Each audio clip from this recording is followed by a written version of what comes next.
What is going on, everyone? Welcome in to our next top 10 positional breakdown video for the 2022 NFL Draft. Today we're doing the tight end group.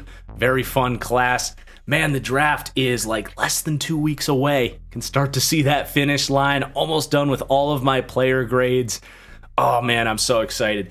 I want to remind you guys, take out your phones, set a little notification there for draft night, April 28th. And the ensuing 2 days after it, I'll be live here on YouTube for every single pick, giving my live reactions, grades. I will have highlights, man. It's going to be so much fun. It is every year, but it feels like it keeps getting more and more special every year. So I know you got a lot of options to consume the draft. I appreciate you spending that time with me. We'll see you there April 28th. And let's get into it, man. Let's hit that like button if you enjoy it, but let's go ahead and get started. I do, before we talk about the actual players here, I want to talk about my scheme fits here that you're going to see in these graphics as we go.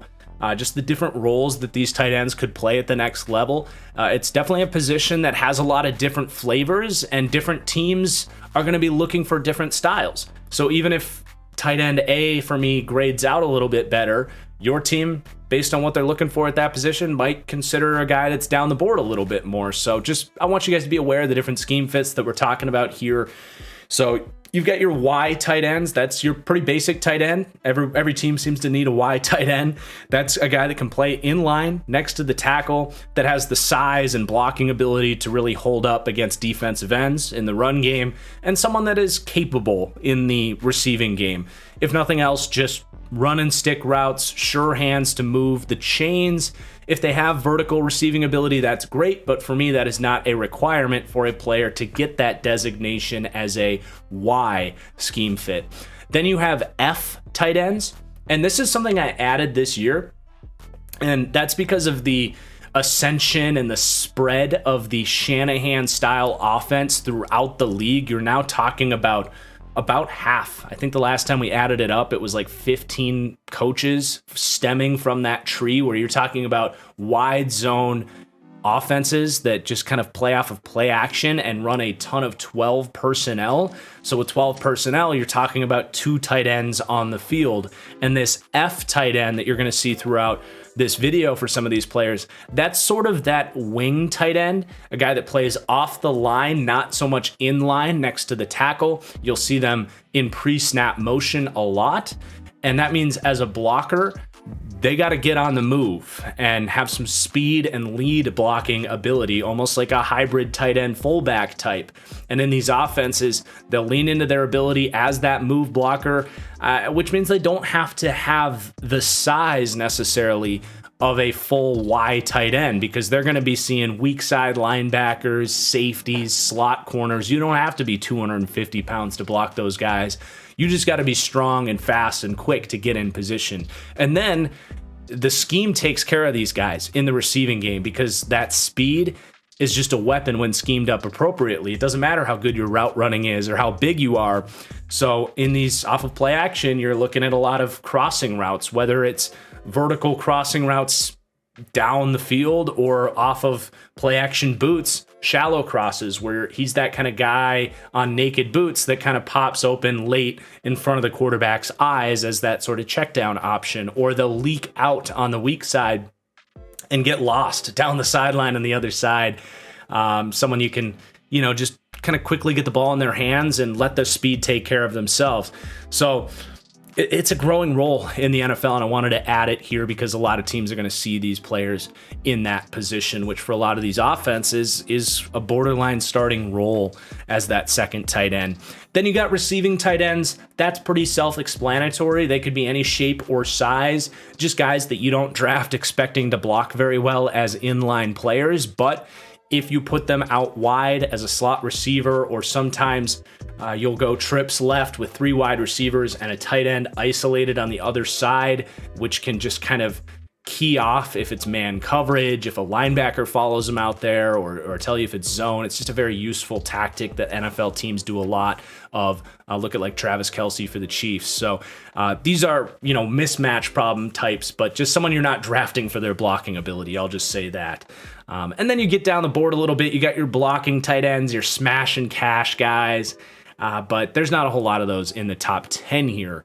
So now that that's out of the way, I felt like that was important to just kind of explain how I categorize these guys a little bit more. But let's get into the class. This is a super deep group. I feel like most years don't have the depth that this class has, even if you don't have maybe like last year a couple first round guys like Pitts. And for me, Freiermuth was better than anybody in this class. I was really high on him. But I do see 9 potential starters out of this tight end group in this class, which is really exciting because most years I feel like 4, maybe 5.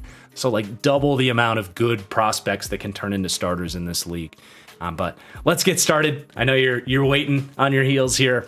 Number 10 is Isaiah Likely out of Coastal Carolina. And unfortunately for Likely, I just don't see him as a potential starter. Like I mentioned, I've got 9 guys here. So number 10, kind of the odd man out, but he's still a really good player.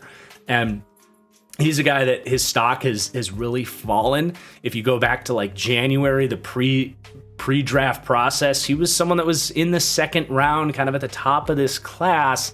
And unfortunately in the pre-draft process just has not been able to match those expectations. He comes out at the Senior Bowl and really didn't stand out.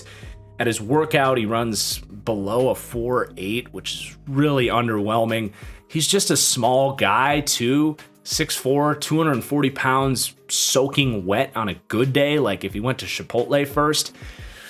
Man, I think it's fair to speculate with that 40 time and how he looked on film, where when they flexed him outside as a receiving tight end, you couldn't really tell the difference between him and other receivers wearing single digits. So I do think it's fair to speculate that his agent told him, hey, let's get you up to 240 so these teams can view you as a real tight end. And I just don't think he's comfortable and can move like he did on film at that weight. I think he plays a lot faster than that 4.8 40 time, which is, I think, slower than anybody in this entire top 10. And he's one of the smaller guys. So definitely concerning. It has hurt his stock. I mean, how could it not? Very reminiscent of Hunter Bryant several years ago out of Washington, was at the top of the class, kind of used mostly as a receiving threat, but came out and ran a really poor 40. And that guy has not been able to see the field at all. He went undrafted after being discussed as a potential first-round guy. So similar vibes with Isaiah Likely. But I will say I was really low on Hunter Bryant. I had him as like a 5th-round guy before he ran his 40 time. Isaiah Likely's tape is real. Like, he does a lot of functional stuff that I think will translate to the next level. I think his route running is pretty solid. He has some wasted movement there. I think he can clean up the technique in some of the routes he runs, more of the vertical stuff. But for the most part, in the short game, like, he's got wiggle, stick routes and stuff. Like, he can separate on those routes. He has big 10-inch hands. He had 1 drop in the first week of the season and didn't drop another pass the rest of the year. So super reliable in that aspect. And he's really creative after the catch. So he does potentially project in that F tight end role, where as well, like, he blocked, man. He bought into that role. That's kind of what he did at Coastal Carolina, is more of that wing tight end. But man, he could stick some linebackers and safeties, and he had some really good blocks on his film as well. So I don't think he's a complete waste. And in a normal tight end class, he'd probably come in at like tight end 5 or 6. I do compare him to Hunter Bryant, but Hunter Bryant 2.0, like the upgraded version, who's actually a good football player. But from a physical standpoint, like, he's just not a real tight end.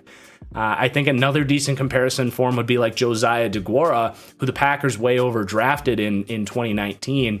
But I think Isaiah Likely, 4th, 5th round, could make sense for these Shanahan-style offenses to play that role. So he's not a complete waste. I just don't really see a ton of upside here with Likely. But now number 9, as I mentioned, we're starting to already get into guys that I think could be potential starters in this league. And 9 through 3 for me is a pretty tight-knit group. I think I actually have 3rd to 4th round grades on all these guys. Again, emphasizing the depth of this class. So tier 2 here, starting right away at tight end number 9, Jeremy Ruckert out of Ohio State. And he comes in at the bottom of this group because he, to me, was very underutilized in the receiving game. So the projection of him as a receiving threat at the next level, it's just that. It's a projection. He played with Olave and Garrett Wilson and Smith Ojigbo is going to be a first-round pick next year. Jamison Williams was there last year. Like, it is well documented how many receiving threats have been at Ohio State. So the quarterback's eyes weren't exactly navigating their way towards Jeremy Ruckert. So the production, it just wasn't really there. I think he flashed, though. I think he does a really good job on stick routes, using his length to kind of subtly push off. He's got the reach and the solid hands. They didn't really throw to him on in contested situations, but when he did, I thought he showed an ability to convert on that. So again, in the receiving threat, just not, the receiving game is just not a huge threat right away. Might take some time to get comfortable in that role at the next level as a full-time starter. I thought his blocking was adequate, like nothing special, but he's got the size for it, 6'5", 250. Was willing, just needs to kind of improve the tenacity and play strength a little bit. And the other reason he's a little bit lower than this other, the other guys in this group is physical upside. He's just an average athlete, whereas some of these other guys I think can ascend to be more than just a quality starter, which I think Jeremy Ruckert can do. But then we have Daniel Bellinger at number 8, and another guy here that was just wildly underutilized at San Diego State. Honestly, watching San Diego State here for Daniel Bellinger really frustrated me because they had a huge rotation with 3 different tight ends. I think the other guy wore 86, and it almost felt like they didn't realize that Daniel Bellinger was significantly better than those other options, and it was clear, this is a former receiver with a ton of athleticism, and it showed in his testing numbers. He is one of the more athletic tight ends with full size, 6'5", 253 in this class. But as a former receiver, you can see the route running is definitely there in flashes. But again, they underutilized the guy and didn't recognize that he could have been probably their best offensive weapon, and they just weren't really designing plays for him is really what it came down to. Another guy that, I think his blocking is adequate with a lot of room to add some of that play strength and technique, but I think he'll survive, at least as a tight end 2, as a run blocker right away. He didn't have any drops in his 2021 tape despite not getting targeted a ton. I thought he showed creativity after the catch and a lot of juice with the ball in his hands. Kind of reminds me of a lot of these tight ends over the last few years that didn't produce much in college, but got to the next level and did a lot more. Looking at, obviously, George Kittle's kind of one of one in that department, but you've got Dawson Knox doing that in Buffalo. Foster Moreau is my comp here for Daniel Bellinger. Moreau, a guy that just played a blocking role at LSU, and he's been kind of stuck behind Darren Waller a lot of the times for the Raiders, but a guy that has shown that he can play. So that to me is Daniel Bellinger, someone that comes in and develops a little bit, takes a little bit of time to get there, but the physical comparison for him is something like a Mark Andrews, who's a really smooth athlete with good speed. There's no evidence that he can't handle more. It's not like he was dropping balls or couldn't separate or anything. They just didn't use the guy. So he is very intriguing to me as an upside projection. You just don't, the floor is a little bit lower. You don't know for sure that he can handle that stuff. Then my number 7 tight end is Greg Dulcich. Definitely someone that's a little bit lower for me. Again, the gap, between 7 and 3 here is itty teeny bitty.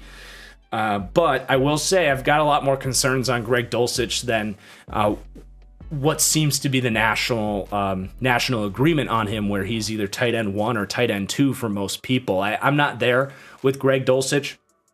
Now, just as a receiving threat, I definitely agree his upside is towards the top of this class, though I think there's guys in this group that are faster than him, and there's guys in this group that have much better receiving chops than him. So I disagree that he has the highest upside of this group.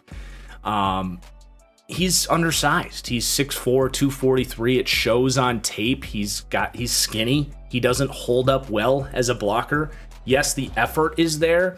You can say, oh, if he adds 10 pounds, he'll be a better blocker. But how much, like we talked about with Isaiah Likely, how much does that trade off with his speed? Like I said, I don't think he's the fastest tight end in this group, or at least miles above anybody else. So if you're saying, hey, put on 10 pounds so you can hold up as a blocker, how much does that slow him down? So I'm worried about that aspect of it. I don't think his ball skills and how comfortable you are throwing him the football, like I don't think in contested catch situations he's as reliable to win some of those 50-50 balls, and he has more drops on tape than most of the guys on this class. So there are just some question marks there for me with Greg Dulcich, but there's a lot of stuff to like with him as well. I feel like I had to start with the negatives because I'm a little bit lower on him, but he is a pretty good route runner. Again, I think there's better route runners in this class, but there's that. I think he showed the most ability to be that vertical weapon. They actually asked him to, run up the seam, deep crossing routes. Like, there was that aspect to his game, that explosiveness that you love to see from a tight end. So that might appeal to some teams or some scouts, as opposed to some maybe slower guys like our number 6 guy is going to be. And the run after catch ability is really good. He's got creativity. He's bigger than most defensive backs. So once he gets into that second level, he is a tough guy to bring down, and he's going to have some big plays. So I compare him to Robert Tonyan, who's a quality starting tight end for the Packers. Took some time to get there.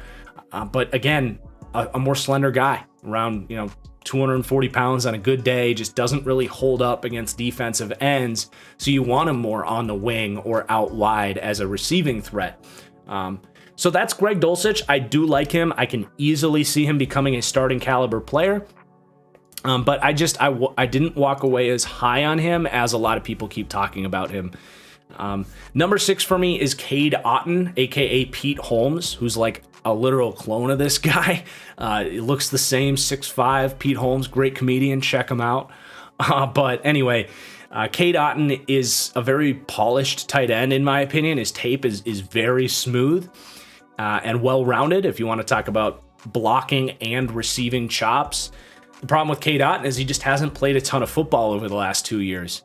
He played in the Pac-10, so obviously 2020, COVID, that conference just kind of opted out as a whole. They didn't play a lot of football last year. So Cade Otton only played 6 games in 2020, was good.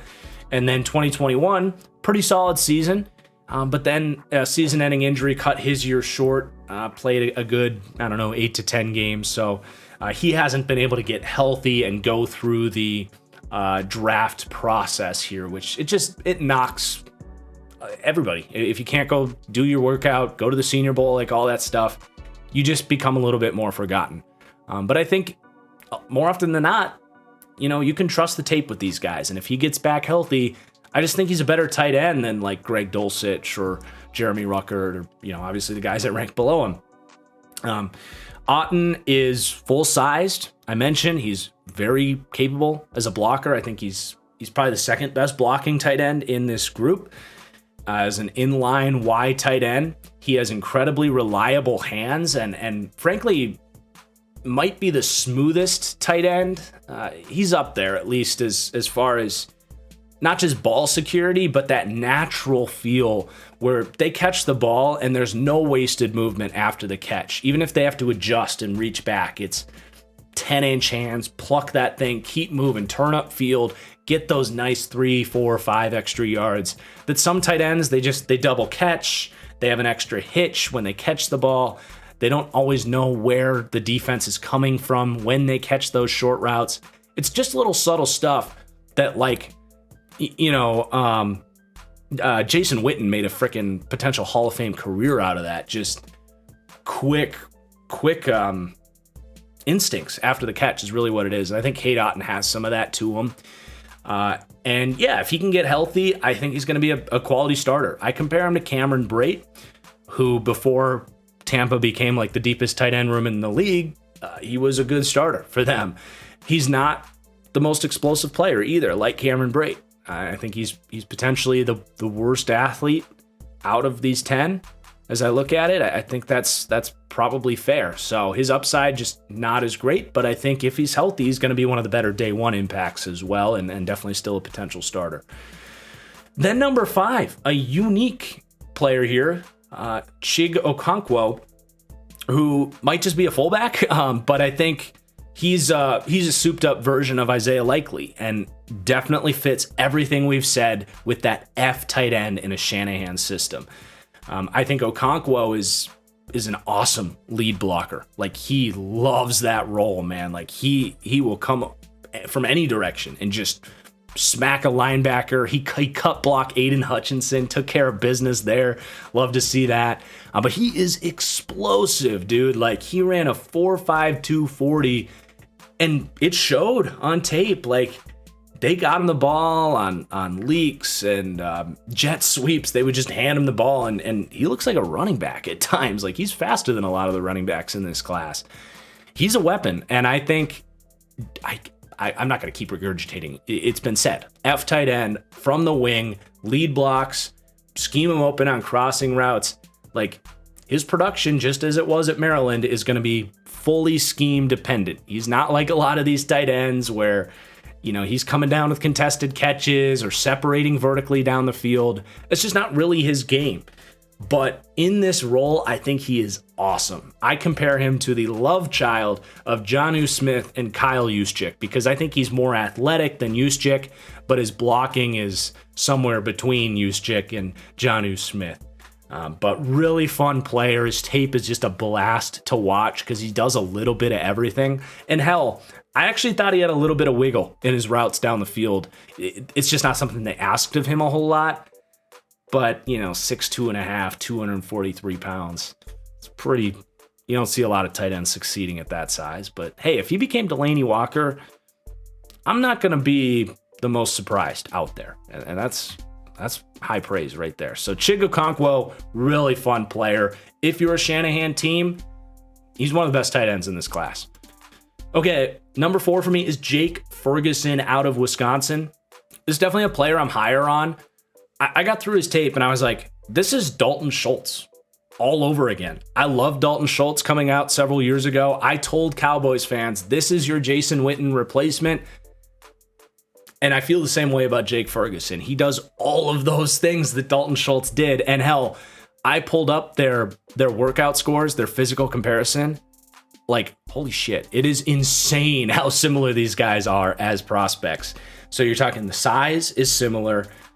Both are adequate blockers, like a little bit on the lighter side, but, you know, competent technique and play strength, both coming out of kind of hard-nosed, blue-collar cultures, Stanford, Wisconsin. And just in the receiving game, they are what they are, but you can lean into that role as a short route runner, someone that's excellent on stick routes with a lot of wiggle, and they separate at the top of that break, whether it's an in route or an out route. Just very sure hands in those situations, good contested options. When the linebacker does snap into that route and close quickly, they can box him out and grab that thing, prevent interceptions in those situations. But also, he's, just like we talked about with Cade Otton, incredibly nifty after the catch. He really impressed me with how consistently he sort of sidestepped the pursuit angle of these linebackers. Instantly, he would catch it and take about, a half-yard step out of the way and then redirect around the pursuing linebacker, and just so consistently got like 5 or 6 extra yards out of that, which that's like exactly what Dalton Schultz has done for the Cowboys. They basically chose to have Dalton Schultz and Michael Gallup over Amari Cooper in Dallas because he was just a very functional key piece of that Cowboys offense, a very West Coast style offense that just asks the tight end to operate in that short to intermediate part of the field as a capable inline blocker. So player comps often aren't the best thing to do, but when their tape, their production, everything they do well, and all of their athletic profile is almost identical, it's insane. Like, this is the most accurate player comp, I think, in this class. He is Dalton Schultz. And Schultz took a couple years to get there, which might be the case with Ferguson. But, he's in the top 15 or so tight ends in the league right now because he's just so damn consistent. And Dak, smart quarterback, trusts him. So that's Jake Ferguson. Number 3 is Jelani Woods, who's the talk of the town, man. The most athletic tight end to ever play football based on his RAS score.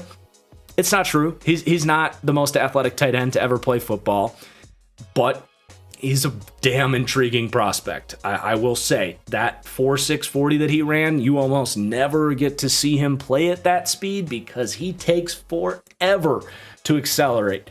And we didn't see a lot of opportunities for him to really unleash 4.6 speed, but it is definitely good to know it's in there, and there was flashes of athleticism in straight lines. Now, he's really slow out of his stance. That bothers me. It doesn't just hurt him in his ability to accelerate into his routes quickly in quick game, but it hurts him as a blocker at times as well. Like, if you ask him to reach block on like wide zone or even pull on like a toss play, he just is very clunky and uncomfortable getting out of a 2-point stance. I do think once he's up and moving, he can unleash some more of that athleticism. So just a really weird athlete. But at 6'7", 260 pounds, it looks abnormal watching him play. And you know who he actually reminded me a lot of in when he was at his best? When Jelani Woods was at his best, that is. Martellus Bennett, who very similar size, like 6'7", but just kind of clunky with the ball in his hands. Martellus Bennett, his brother, more of that defensive end profile. Like, that's kind of what Jelani Woods is. But he's got good hands. He'll have tough contested catches as well. Became a red zone threat for Virginia. They kind of got him transferred over from Oklahoma, who didn't know how to use him in their, wide open Big 12 offense. But Virginia kind of figured it out as the year went on. And, he was really fun, especially with the ball in his hands. Guys just kind of bounce off of him. Like, he is a moving brick wall in the middle of the field. And it's going to take a little bit of creativity to kind of understand and identify the sort of routes that he is good at and kind of how to utilize him. But God, if you can figure that out, this guy could definitely be a top 5 tight end in the NFL, like, easily. So yeah, that's Jelani Woods. I think he's a little bit more boom or bust than some of these guys, but I do think the boom is worth it in about the 3rd round. The low end comp though is Virgil Green, who was kind of a Madden god.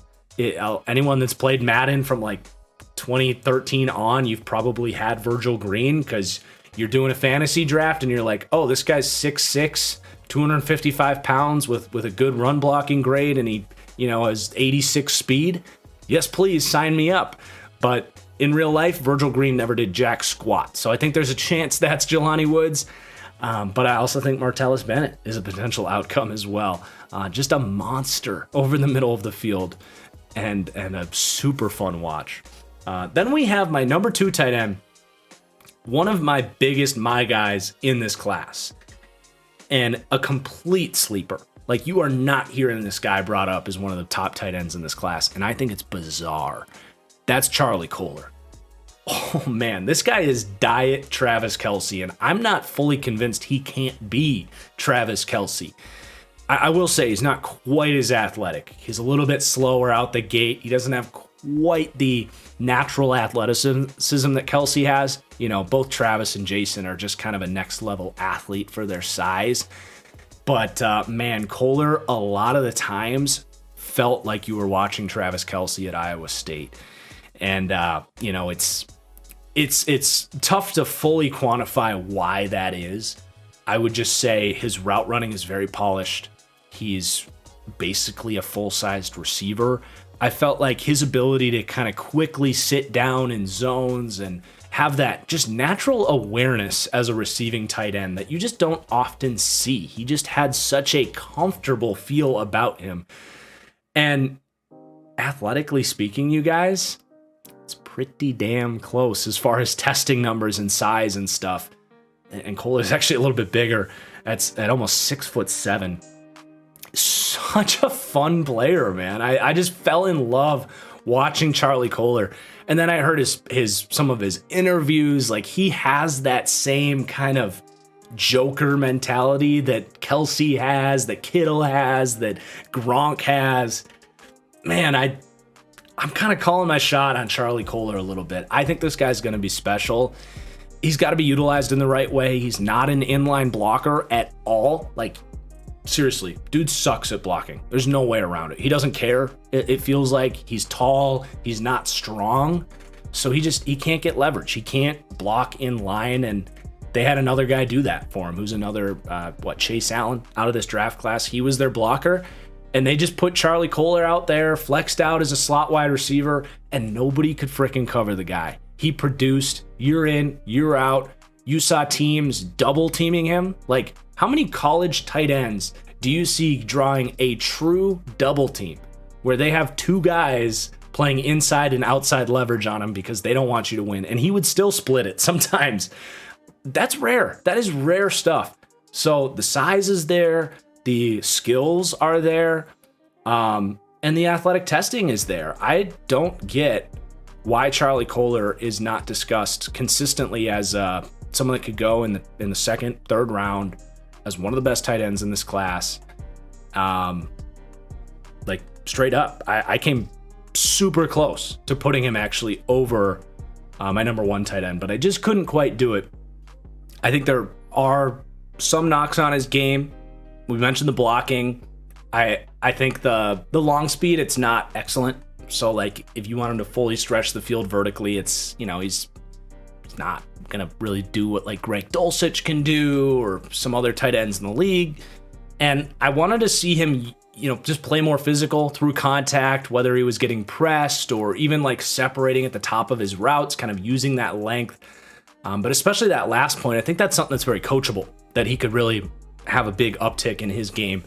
Just by simply extending his arms at the top of his routes to kind of subtly push off of linebackers and safeties. So that is Charlie Kohler. Obviously gets me excited. Strangely gets me more excited than my number one tight end, but I do rank Trey McBride above him just slightly, but I just think the floor with Trey McBride is so good.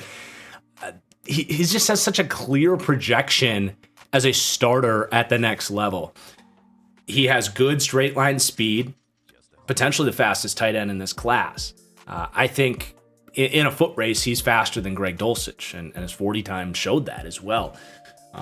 Maybe wasn't quite as comfortable as like a true vertical threat, but if you just want to put him on a deep crossing route, like, he's going to be dangerous. So that will translate. He has his hands are an A+ grade for me, as reliable as they come. 10 inches, just boom, that's my ball, bitch. Like, that is Trey McBride. Good in traffic as well, like boxing out, closing linebackers, can come down with tough catches. I will say, like, his true route running, it's not what we talked about with Jake Ferguson. It's not what we talked about with Charlie Kohler.